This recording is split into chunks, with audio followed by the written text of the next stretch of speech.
Ideas don't die with their creators. They escape, they multiply, they contaminate entire cultures in ways no one could control. Guy Fawkes' mask is now present at protests all over the world. But before we understand this global legacy, we need to return to V's most controversial act, what he did to Evey.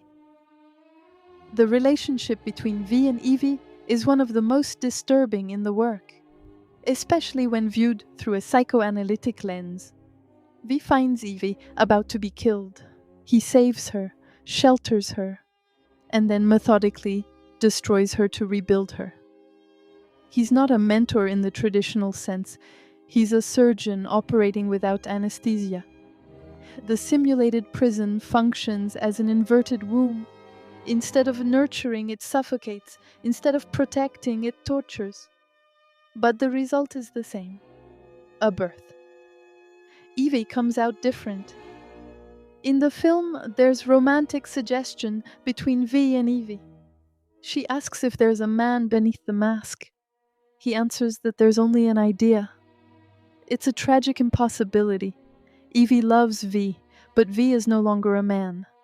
He burned his humanity in Larkhill. Only a walking symbol remains.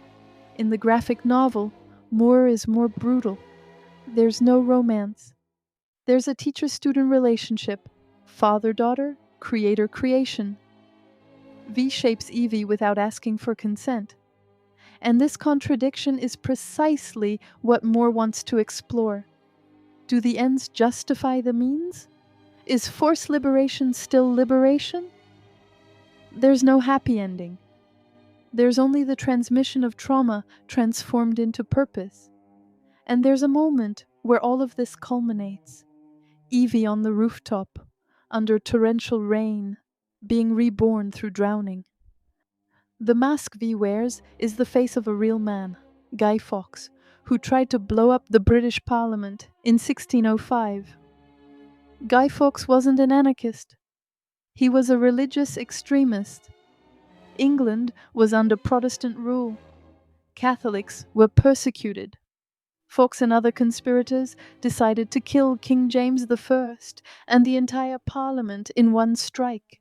He failed. Fawkes was captured, tortured, executed. He wasn't a hero of freedom. He was a fanatic wanting to impose Catholic theocracy. For centuries, the British burned effigies of Fawkes every November 5th. Bonfire night. They celebrated the conspiracy's failure. Fawkes was the nation's villain. Moore did something brilliant. He emptied Fawkes of his original meaning and filled him with a new one. V doesn't wear the mask because he agrees with him. He wears it because Fawkes represents the audacity to challenge power, even for the wrong reasons. That's the genius and danger of symbols. They mean what you want them to mean. Fawkes originally wanted to impose religious tyranny. V uses Fawkes to fight tyranny. Anonymous uses Fawkes to protect digital freedom. Some extremists use Fawkes to promote authoritarianism again. The symbol has no morality of its own. It's a mirror. It reflects whoever looks at it. Moore knew this. That's why V never reveals his face. Because the man is specific, the mask is universal. Anyone can be V. And that means the mask can be used both to liberate and to oppress. In 2011, something strange began to happen. Guy Fawkes masks, sold as cheap movie merchandise, appeared at protests around the world. Anonymous adopted the mask as their trademark. No leaders, no hierarchy. Anyone can be anonymous. The mask communicates this perfectly. We are all V, we are Legion. Occupy Wall Street 2011. Movement protesting economic inequality. Many protesters wore masks. And there's more. Each mask generated royalties for Warner Brothers, a multi-billion-dollar corporation. They were protesting capitalism using a capitalist product. Hong Kong 2019. During pro-democracy protests, demonstrators used masks to avoid facial recognition. It wasn't a tribute to the film. It was practical tactics against the surveillance state. The Chinese government banned masks. Protesters wore more masks. Brazil, 2013. June protests also saw Guy Fawkes masks. Against corruption, expensive transportation, police violence.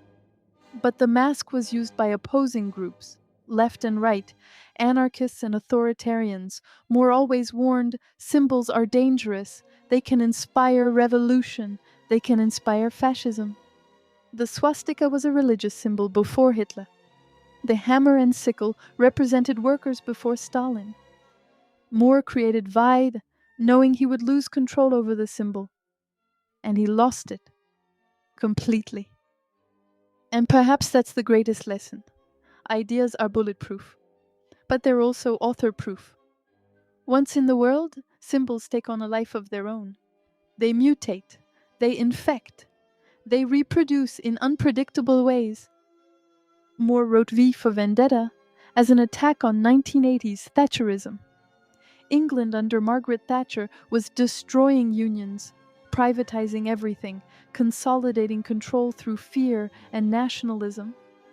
Moore saw fascism germinating in real time. The V of the graphic novel is darker, more ambiguous, more dangerous. He kills innocents without hesitation if they're in the way. When he blows up Larkhill, he burns guards, doctors, but also other prisoners. How many innocents like Valerie died in that fire? V never asks, never cares. His relationship with Evey is pure manipulation. No romantic suggestion, no moment of softened emotional connection. V uses her as an experiment, as a tool. And only afterward, perhaps, does he develop something close to affection. The comic's ending is open, uncertain, potentially tragic. V dies. Parliament explodes. And then, chaos.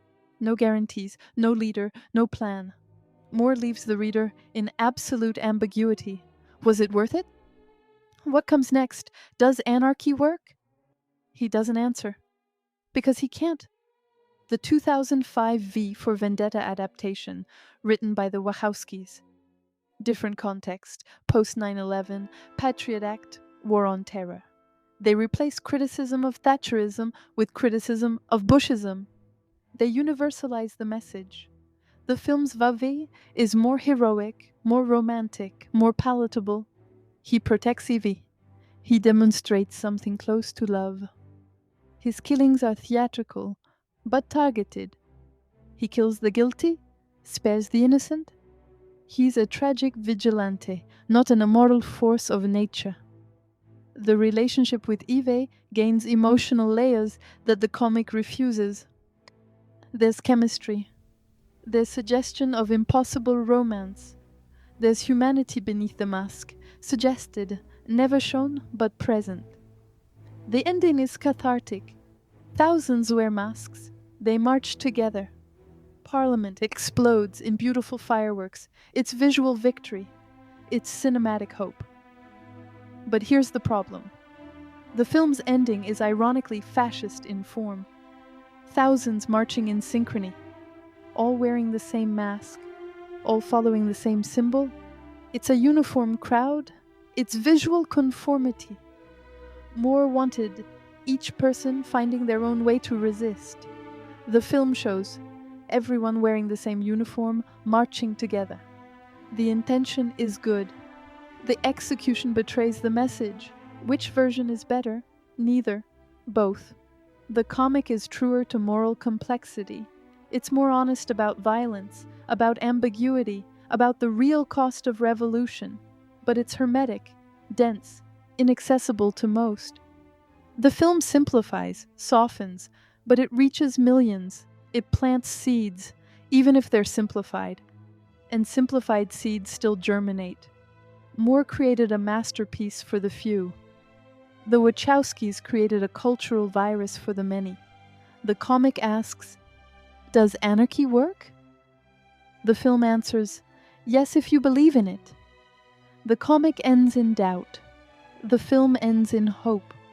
Both are truths. Both are necessary. Moore hates the film. But the film did what the comic couldn't. It spread the symbol, contaminated global culture, transformed Guy Fawkes' mask into an icon of universal resistance. It's a betrayal of Moore's vision, but it's faithful to V's idea. Symbols must escape control. Ideas must multiply. Revolutions don't belong to their authors. V for Vendetta ends without answering the question it raises. Was it worth it? Was the violence justified? What comes after the destruction? Moore gives no answer, because there's no universal answer. There's only choice. You can stay in the illuminated zone, comfortable, controlled, where others decide for you. Or you can enter the dark street, where the future is uncertain, where you walk alone but free. An essential point about V is all the theatricality and artistic vein of the character, which represents the art and freedom it brings, that art which fascism so abhors. The fact that the character Valerie is an artist shows us the strength of art against the cold machinery of totalitarianism. People need to strengthen their individuality, even as they fight for the collective good. And politicians and other authorities must be considered for what they are: servants of the people. One of society's great problems is depositing all responsibility in the hands of leaders, of saviors of the nation, and offering idolatry instead of demanding accountability. Few works have managed to cause such a great impact on the real world as V for Vendetta. Forever marked in history, Guy Fawkes' mask became a powerful image, not always used the way Moore imagined, but powerful nonetheless. In the end, V for Vendetta isn't about explosions or masks or vengeance. It's about a simple question that most of us spend our lives avoiding. Who decides for you? Because someone always decides. If it's not you, it'll be someone else. And that someone else, whether it's a government, a charismatic leader, an algorithm, or the crowd, will have their own interests, which rarely align with yours. V understood this in his own flesh. Larkill didn't just destroy his body, it destroyed his ability to trust that any external authority could want his well-being. So he became an idea, because ideas don't need to trust, don't need to obey, can't be tortured. But here's the cruel paradox Moore forces us to swallow. V liberates through domination. He teaches autonomy through control. He destroys hierarchy while being hierarchical himself. Is it contradictory? Completely. Is it honest? To the bone. Because true revolution is never clean, never morally comfortable, never fits in a 3-step manual. Whoever promises revolution without blood, without guilt, without ambiguity, is lying or selling another form of control. V knew he would die. He planned it, because he understood something Hollywood heroes never understand. Whoever destroys cannot build. They're incompatible skills. Fire clears the ground. It doesn't plant seeds. That's why Evie is so essential. She doesn't inherit the vengeance. She inherits the responsibility. She doesn't inherit the fire. She inherits the ashes and the choice of what to cultivate in them. The freedom V offers doesn't come with guarantees, doesn't come with a map, doesn't come with light at the end of the tunnel. It comes only with this: the darkness, the path, and you.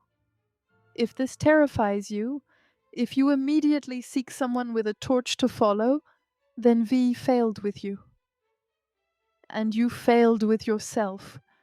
But if you can take the first step into the darkness, even trembling, even not knowing where you're going, even with fear, then you understood. Remember the 5th of November. Not the explosion, but the moment before it. When someone decided they were no longer afraid. That moment repeats every day, in each of us. The question isn't whether you have the courage to blow up parliaments. The question is whether you have the courage to light your own match and walk alone in the darkness. Because that, and only that, is freedom.